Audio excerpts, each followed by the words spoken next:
छात्रों good morning. छात्रों, हमने कल परसों यानी 2 दिन हमने यानी कि 3 और 4 तारीख में हमने आपको पढ़ाया था। थोड़ा सा उसके बारे में जानकारी प्राप्त करते हैं। राधेश्याम मोरागा सरस्वती विद्या मंदिर कक्षा 9 और 10 में नरेश कुमार, हिंदी शिक्षक, आपके सामने पूर्व में पढ़ाए गए अध्यायों के बारे में अध्ययन करेंगे। जिसमें भाग 1 मैंने पढ़ाया था कि हम जो वर्ण हैं उनको किस प्रकार से लिखें, उसमें हम कैसे सावधानी बरतें, कैसे हमें लिखना चाहिए। हमें बिल्कुल ऐसे ही लिखना चाहिए जैसे बुक्स के अंदर लिखा होता है। अपने तरफ से कोई छेड़खानी शब्द के साथ या वर्ण के साथ नहीं करनी चाहिए। जैसे मैंने आपको समझाया भी था कि ई कैसे बनाए, ए कैसे बनाए, ख कैसे बनाए, ते और टे कैसे बनाए। ये सारी मैंने वीडियो यानी भाग 1 में बताई थी, वीडियो 1 में बताई थी 3 तारीख को।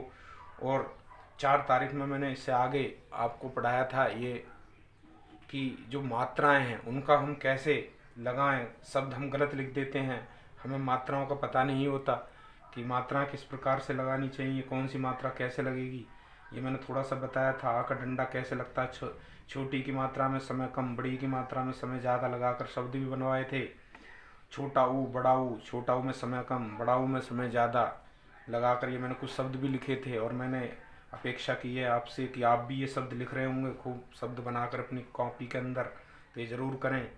जैसे वृक्ष, ये वाला शब्द लगाकर भी शब्द आप बना सकते हैं, अपने पास लिख सकते हैं। ऐसी छोटा ए, बड़ा ए, इसमें कैसे लिखना है, किस प्रकार से हमें ए ओ, केला, कैला, ए बाहर अंदर, तो केला कैला। तो ये मैंने आपको समझाया था। ओ यानी ओ औरत, और औरत, ओ हो गया, ओ हो गया औरत। तो ये चीज़ आपको समझने के लिए मैंने समझाया था कि किस प्रकार शब्दों को लिखें, और आपने अच्छी प्रकार समझा होगा। इसका बाद में अध्ययन भी किया होगा और शब्दों को भी लिखा होगा। आज हम कुछ बातें करेंगे लेखन कला से संबंधित कि हम सब तो लिखते हैं और ज़्यादातर हम क्या करते हैं, लाइन वाली कॉपीज़ में लिखते हैं। और उसके आगे अब आज हम अध्ययन करेंगे, ज़रा समझें इसको। हम क्या करते हैं कि लाइन वाली जो कॉपी होती है उसमें लिखते हैं, और हम क्या करते हैं, पेन से ऐसे स्केल रख के पेन से लाइन खींच देते हैं और इधर भी लाइन खींच देते हैं। क्या आपने किसी कॉपी या कॉपी के अंदर यानी किताब के अंदर कहीं आपने ऐसे लाइन खींची हुई देखी है किसी भी किताब के अंदर? ये देखिए, मैं आपको दिखा रहा हूँ, कहीं लाइन खींची हुई है इसमें? कहीं पर भी लिखे हुए में लाइन खींची हुई है जो हम खींचते हैं? तो हमें ये लाइन नहीं खींचनी है। आज मैं इसको समझाऊंगा आपके सामने कि जब भी हम कोई कुछ लिखते हैं तो हम लाइन ना खींचें। आज ये आपका वीडियो 3 है, 6 तारीख है, कक्षा 9 और 10 दोनों के लिए सेम बातें मैं पढ़ा रहा हूँ, इसीलिए दोनों को मैंने एक साथ लिख दिया है। तो ये चीज़ आप समझें और इस पर अध्ययन करें, और ऐसे ही आप लिखेंगे तो आपकी राइटिंग सुंदर हो जाएगी और अच्छे लिखने की कला का विकास होगा। तो ये चीज़ मैंने आपका तीसरा वीडियो बना रहा हूँ। 2 जो वीडियो में मैंने बातें बताई हैं उन पर अच्छी तरह ध्यान करना है और उनके अनुरूप कार्य भी करना पड़ेगा आपको।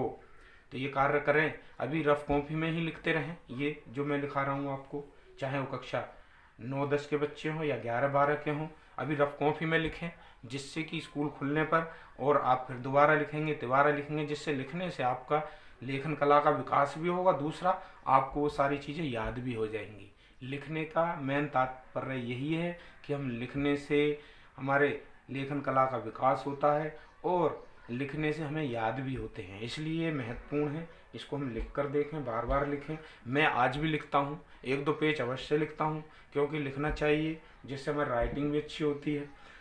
चलिए अब हम आगे बात करते हैं। हम कॉपी के अंदर जैसे कि हम लाइन खींचते हैं स्केल से, वो हमें नहीं खींचनी। आज बहुत महत्वपूर्ण बातें बता रहा हूँ मैं, इसको आपको समझना होगा, इसको समझना है। इसको देखिए आप ध्यान से कि हम कैसे लिखें कॉपी के अंदर। देखिए, सबसे पहला काम, हम प्रयास करें जिसमें लाइन ना खींची हो। तो हमें प्रयास करना है कि लाइन ना खींची हो उसमें लिखने का प्रयास करें, क्योंकि लाइन खींची होती है वहाँ तो हम लिख ही लेते हैं। जिसमें लाइन ना खींची हो उसमें हम लिखने का प्रयास करेंगे तो हम अच्छी तरह लिखना सीख जाएंगे। क्योंकि ज़्यादातर आपने देखा होगा, कोई भी एप्लीकेशन कहीं हम जाते हैं, वो कहते हैं एप्लीकेशन लिखिए, प्लेन पेज पर लिखी जाती है और वो लाइन हमारी तिरछी चली जाती है। तिरछी क्यों जाती हैं? क्योंकि हमने कभी प्रैक्टिस नहीं की, हमने कभी लिखने का प्रयास नहीं किया। देखिए मैं आपको दिखाता हूँ, मैं हमेशा प्लेन पेज पर लिखने का प्रयास करता हूँ। बताइए कौन सी लाइन इसमें तिरछी जा रही है? बिल्कुल सीधी लाइन है, ये हमें प्रयास करना होगा। देखिए इधर देखिए बिल्कुल सीधा लिखा हुआ है, इधर भी देखिए सीधा लिखा हुआ है, न इधर ज़्यादा जा रहा है, ना ही इधर को बाहर निकला हुआ है। और देखिए शब्दों का गैप भी देखिए, अंतर देखिए, और बिल्कुल सीधे लाइन में आ रहा है। लास्ट में देखिए जो इधर जगह बची हुई है इतनी ही इधर जगह बची हुई है। और हमें इस चीज़ का अगर हम ध्यान रखेंगे तो हमारा बिल्कुल सही लिखा जाएगा। हमें ये लाइन खींचने की आवश्यकता नहीं पड़ेगी, और हमें ना खींचनी चाहिए, क्योंकि कहीं किताब में आपने लाइन खींची नहीं देखी होगी। तो आपको मैं दो तरीके बताता हूँ कि इसको हम कैसे लिखें, क्या करें। सबसे पहले शुरू शुरू में दिक्कत होगी आपको, तो हम क्या करेंगे कि इसको लिखने से पहले हम थोड़ा सा ऐसे ऐसे यहाँ पर देखिए कि लगभग हम ये देखिए स्केल, आपको अंदाजा हो जाएगा कि हमें कितना मोड़ना है। स्केल में देखिए इधर सेंटीमीटर होते हैं, इधर इंच होते हैं। तो हम इधर देखते हैं कि देखिए जैसे इंच है, अगर कोई कॉपी बड़ी है तो इंच देखेंगे, लेकिन अगर कॉपी छोटी है जैसे छोटा पेज है तो हम उसमें प्रयास करेंगे कि कम से कम 1 सेंटीमीटर या 1.5 सेंटीमीटर हम इधर जगह छोड़ देंगे। यहाँ पर पेंसिल, कच्ची पेंसिल होनी चाहिए आपके पास, तो हमने यहाँ 1.5 सेंटीमीटर पे निशान लगा लिया। और ऐसे ही कच्ची पेंसिल से इधर ये देखिए यहाँ पर लास्ट में ये यहाँ पर हमने ये भी 1.5 सेंटीमीटर पर निशान लगा लिया। अब हम क्या करेंगे, इसको ध्यानपूर्वक देखें। इसको इसी ये पॉइंट जो है, ये पॉइंट प्लस ये पॉइंट, इसको हम ऐसे मोड़ देंगे यहाँ पर। इसका एक तरीका और भी है, देखिए ध्यान से, कि हम अगर इसको सही तरीके से यहाँ इक्वल मिला दें, बिल्कुल इसको सीधा अगर ऐसे मिला देंगे और फिर ऐसे हाथ रख के इसको ऐसे करके ऐसे दबा देते हैं, तो हमें एक सीधी लाइन हमें मिल जाएगी। ऐसे ये देखिए हमें सीधी लाइन मिल जाएगी, सीधी, इधर भी मिला दिया इधर भी, और इस पर हल्का सा हाथ रख के हमने ऐसे इसको कर दिया। ये भी तरीका है एक, या एक तरीका शुरू में जब अभी आपको आदत डालनी है। और इधर भी हम यही काम कर सकते हैं, देखिए इधर भी सेम ऐसे मिलाया ये, और इसको मिलाने के बाद सीधा इधर भी ऐसे ही लाइन हमारी दबा देंगे, इसे थोड़ा सा दबाने पर इस प्रकार से हमें ये भी लाइन प्राप्त हो जाएगी यहाँ।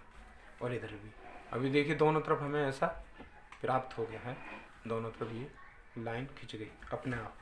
अब हम जब भी लिखना शुरू करेंगे तो हम इस लाइन को ध्यान में रखते हुए ऐसे लिखते चलेंगे, सीधे सीधे सीधे। हमें क्या करना, जब हम लिखना शुरू किया हमने तो यहाँ पर ऐसे चलते रहेंगे चलते रहेंगे।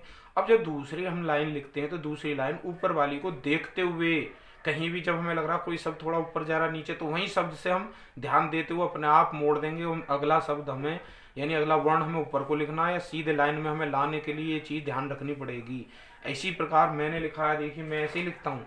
जब हमने ये लाइन ऐसे लिखनी शुरू की मैंने, तो यहाँ से सीधा चलता चला गया ऐसे ऐसे ऐसे सीधा। जहाँ मुझे लगा कि कहीं लाइन तिरछी हो रही है तो उस शब्द को अपने आप ही ऑटोमेटिकली ध्यान रखना पड़ेगा। ये नहीं, हम क्या करते हैं ज़्यादातर ध्यान ये रखते हैं कि लिखते चले जाते हैं और लिखते हुए बस उस लिखने पर ध्यान देते हैं। हम ये ध्यान नहीं देते कि जो ये पृष्ठ, ये कागज़ है, इस पर जो हम लिख रहे हैं वो क्या सीधा लिखते हुए जा रहे हैं। तो ये चीज़ हमें ध्यान रखनी पड़ेगी, ऐसे लिखते हुए चलना है। तो देखिए जब आप ऐसे लिखेंगे और सीधे चलते रहेंगे तो आपको देखेंगे कहीं भी, और आप इधर देखिए, ये मैंने कुछ नहीं, मैंने मोड़ा नहीं है, ये केवल मैंने आपको समझाया ना, मैंने कोई पेंसिल से लाइन खींची है, क्योंकि मुझे अंदाजा है कि मुझे कहाँ सब ये लिखना है, कहाँ पर ये नंबर डालना है, जिससे ये एक सीधी लाइन में आ जाए। ये देखिए ऐसे इधर भी मैंने किया है, तो ये भी हमें ध्यान रखना है। अब हमें क्या करना है, कुछ बातें और ध्यान रखनी है। जब हम शब्द लिखते हैं तो क्या करते हैं, जैसे मान लो ये संकेतित करता है, तो अगर मान लो ये कहीं पर यहाँ आ जाता और आधा शब्द ही आ पाता, संके आता, तित नहीं आता, तो हम क्या करते हैं, उसे डैश लगा के आगे लिखते हैं। ऐसा भी हमें नहीं करना चाहिए, शब्द को तोड़ना नहीं चाहिए, क्योंकि अगर वो नहीं आता तो हम इन शब्दों को ही थोड़ा इधर बढ़ाकर लिखेंगे, जिससे कि यहाँ पर भी सीध में आ जाए, प्लस उस शब्द को हम आगे ले जाएंगे। यानी कि जो पिछला शब्द था, यानी दिशाओं को, तो इस दिशाओं को जब हमें पता है कि ये आगे शब्द नहीं आ पाएगा, इस दिशाओं को ही आगे बढ़ाकर लिखना है, जिससे कि हम सही प्रकार से लिख पाएँ। और ध्यान देने योग्य बातें समझनी पड़ेगी आपको। स्केल कहाँ है? जब हम कोई पैराग्राफ लिखते हैं तो जैसे पैराग्राफ लिखना हो तो हमें 1 इंच यानी इतनी जगह छोड़कर हमें लिखना चाहिए, और शब्दों का जो गैप है वो आधा सेंटीमीटर होना चाहिए। जो सेंटीमीटर है यहाँ से लेकर, ये देखिए यहाँ से यहाँ तक ये 1 सेंटीमीटर है, तो हमें आधा सेंटीमीटर के गैप से लिखना होगा। और शब्दों को लिखते समय हमें ये भी ध्यान देना होगा, मैं आपको समझा रहा हूँ, ज़रा ध्यान से देखें कि जब हम कोई शब्द लिखते हैं, मान लो हमने लिखा भाषा, अभी देखिए हमने भाषा लिखा है, तो भाषा जब हम शब्द लिख रहे हैं तो ये शब्द भी इक्वल होने चाहिए। जैसे ये है, ये भाषा लिखा है यानी बिल्कुल, और ये जो हमारे ये शिरोरेखा खींचते हैं इधर और इधर थोड़ी निकलनी चाहिए, तभी गैप आएगा शब्दों में। अभी हम कैसे लिखते हैं, कहीं छोटा लिख दिया, भा छोटा बना दिया, सा बड़ा बना दिया, तो वो शब्द सही नहीं लगता। तो इसलिए हमें जब शब्द लिखें तो थोड़ी सी शिरोरेखा इधर भी निकालेंगे, थोड़ी इधर निकालेंगे। और अगला शब्द जैसे मान लो भाषा, ये मैंने लिखा, अब मान लो हिंदी इधर लिखना है, भाषा हिंदी, अब इसमें थोड़ा सा इधर से हमें गैप लेंगे, ऐसे हिंदी ये लिख दिया हमने और ये दे बना दिया ये, तो देखिए फिर थोड़ा इधर निकालेंगे शिरोरेखा और थोड़ी इधर लिखाएंगे निकालेंगे ये, और ये शब्द इक्वली होने चाहिए अपने आप। हमें देखिए अब आगे हमें देखना कि इसकी सीध में लिखना है, सीधा चलना चाहिए, तो हम आगे लिखने से पहले खुद ही देख लें कि वो शब्द कहाँ जाएगा, कहाँ सीधी लाइन होगी। दूसरा, छोटा बड़ा शब्द ना लिखें, सब इक्वल शब्द लिखना है, आधे सेंटीमीटर की दूरी भी रखनी है, और 1 इंच से दूसरा नेक्स्ट पैराग्राफ शुरू करना है।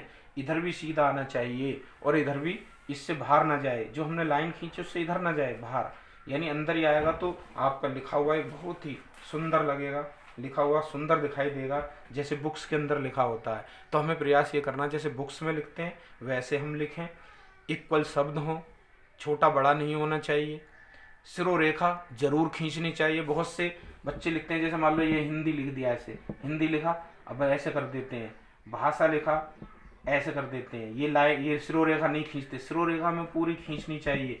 कहीं भी हमें ये चीज में, इस चीज में कभी भी हमें मतलब कटौती नहीं करनी चाहिए, घटाना बढ़ाना हमें नहीं करना, हमें जितना शब्द किताब के अंदर लिखा वही काम हमें करना है। तो ये चीज़ ध्यान रखें। और वीडियो भी ज़्यादा हो रहा है तो आगे फिर हम बताएंगे, तो इसलिए आप लिखने का प्रयास करेंगे, शब्दों के अंतर को, गैप को, शिरोरेखा जरूर खींचें, और बिना लाइन के खींचें कि लाइन खींच देते हैं पेन से, और सुंदर सुंदर लिखने का प्रयास करेंगे। कटिंग हो जाती है तो हम क्या खिचड़ी सी पका देते हैं, ऐसे ऐसे नहीं काटना, शब्द को ऐसे काट देते हैं, ये हमारे लिए उचित नहीं है। आपने देखा होगा किसी भी कॉपी के अंदर या किसी भी कॉपी नहीं, किताब के अंदर आपने कहीं कहीं शब्द कटे हुए देखे हैं क्या?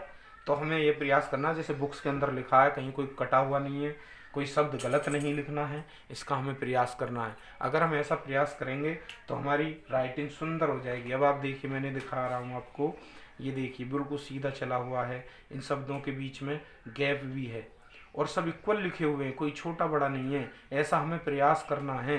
हो सकता है इसमें कहीं छोटा बड़ा हो गया हो, लेकिन जब हम ऐसा प्रयास करेंगे तो कहीं भी गलतियां नहीं होंगी। दूसरा, हम अगर जल्दी भी लिखेंगे, बहुत से बच्चे कहते हैं सर जल्दी जल्दी लिखा तो ऐसा हो गया, नहीं, हम जल्दी भी लिखेंगे तब भी हमारी राइटिंग में कोई अंतर नहीं आएगा, शब्द में अंतर नहीं आएगा, इक्वल लिखे जाएंगे, सही लिखे जाएंगे, कटिंग भी नहीं होगी। और लिखने से पहले हम ये देख लें कि हम लिख क्या रहे हैं। कई बार हम गलतियां क्या करते हैं, लिख देते हैं, फिर बाद में सोचते हैं क्या शब्द गलत लिखा, सही लिखा। तो ये चीज़ का भी हमें ध्यान रखना होगा। अगर हम ऐसा करते हैं तो हमारी राइटिंग स्वयं शुद्ध और सुंदर हो जाएगी, लेखन कला का विकास हो जाएगा। और जैसे हम देखते हैं कि हम शरीर को, अपने शरीर को स्वस्थ रखते हैं, स्वच्छ रखते हैं, तो हमारे बीमारी नहीं आती। यही बात हम अगर इसमें भी देखें, अगर हम सुंदर नहीं लिखेंगे, अच्छा नहीं लिखेंगे, कटिंग करेंगे, तो सेम कंडीशन है। अगर हम अपने शरीर का ध्यान नहीं रखेंगे तो हमें अनेक बीमारियां लग जाती हैं, अनेक बीमारियां हमें घेर लेती हैं। तो वही अगर हम स्वच्छता से नहीं लिखेंगे, अच्छा नहीं लिखेंगे, सुंदर नहीं लिखेंगे, तो वो हमारे पढ़ाई में भी विघ्न बाधा उत्पन्न होगी, हम ठीक से नहीं पढ़ पाएंगे, ना समझ पाएंगे, और हम निरंतर वृद्धि की बजाय निम्न स्तर पर पहुंचते चले जाएंगे। तो इसलिए मैंने आपको ये 3 वीडियो इसीलिए बनाए हैं। आगे देखते हैं आगे क्या करना है। लेकिन मैंने जो पहला वीडियो बताया है, दूसरा वीडियो में जो बातें बताई हैं, मात्रा कैसे लगानी है, शब्द कैसे लिखने हैं और किस प्रकार हमें लिखना है, ये मैंने आपको 3 वीडियो बनाए। इनको बार बार देखें, इनको पढ़ें, क्योंकि ये मेन पार्ट है। अगर हम इन चीज़ को अच्छी तरह अध्ययन कर लेंगे तो आगे जब मैं पढ़ाऊँगा तो बहुत ही मज़ा आएगा, बहुत आनंद आपको प्राप्त होगा। हर एक चीज़ आपको एक बार समझाने में समझ में भी आएगी। तो इसलिए जो मैं आपको पढ़ाने जा रहा हूँ, देखिए आप, मैंने छोटी सी क्लास से लेकर बात ये चला हूँ, आपको मैंने स्वर व्यंजन कैसे लिखना, कैसे करना, ये कक्षा 1 में बच्चों को, 1 में यानी नर्सरी क्लास में पढ़ाया जाता है, लेकिन मैंने आपको यहाँ पर पढ़ाया, समझाया, क्योंकि अब 9th क्लास में आप आए, 9th से बोर्ड क्लास की तैयारी शुरू हो जाती है। तो जिससे अगर हमारा लेखन में सुधार होगा, लेखन अच्छा होगा, लिखने की कला अच्छी होगी, तो हम अच्छे मार्क्स प्राप्त कर सकते हैं। तो आप इसे ये मत सोचना सर क्या पढ़ा रहे हैं, ये 9th में क्या पढ़ाने लग गए। आगे जब मैं पढ़ाऊँगा आपको तो बहुत ही मज़ा आने वाला है, चाहे वो लिटरेचर हो, चाहे व्याकरण हो, बहुत ही अच्छी तरह समझ में आएगी। और मैं आपको ऐसे नहीं पढ़ाऊँगा कि जैसे परिभाषा आप पढ़ते आ रहे हैं कि ये परिभाषा, ये मैं आपको ऐसे समझाऊँगा कि आप परिभाषा स्वयं लिख सकें, परिभाषा स्वयं बना सकें।